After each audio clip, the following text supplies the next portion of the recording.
की जिंदा और जलाली नाम में आप सबको सलाम। क्या आप जानते हैं कि खुदा ने एक शख्स को उसके वतन, खानदान और सब कुछ छोड़ने का हुक्म दिया ताकि एक वादा, एक कौम, एक नई तरीक की बुनियाद रखी जाए। ये है खुदा की बुलाहट अब्राहम के लिए। खुदा अब्राहम को बुलाता है और खुदा अब्राहम के साथ वादा करता है। आइए हम अपनी वीडियो को शुरू करते हैं और वीडियो को आखिर तक जरूर देखिए।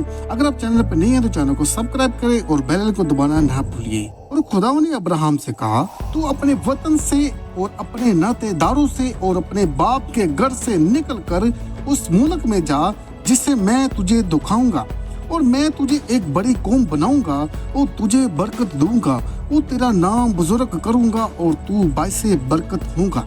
मैं उनको बरकत दूंगा जो तुझे बरकत देंगे, जो तुझ पर लानत करेंगे उस पर लानत करूंगा, और जमीन के सब कबीले तेरे वसीला से बरकत पाएंगे।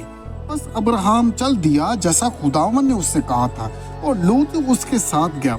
और अब्राहम की उम्र जब वो हरान से रवाना हुआ 75 बरस की थी, यानी 75। और अब्राहम ने अपनी बीवी सारी और अपनी भतीजी लूत को और अपना सारा माल जो उन्होंने जमा किया था और वो जाने जो इन्होंने हरान में हासिल की थी लिया, और वो कनान के मुल्क के लिए रवाना हुए।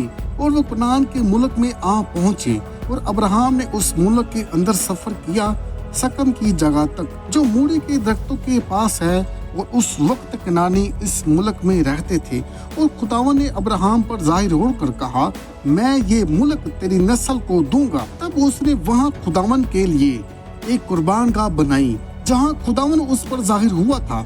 फिर वो वहाँ से बैतएल के मशरक में एक पहाड़ी पर चला गया, और उसने अपना डेरा बैतएल को मगरिब में और एक की मशरक में रख कर वहाँ भी खुदावन के लिए एक कुर्बानगाह बनाई और खुदावन का नाम पुकारा।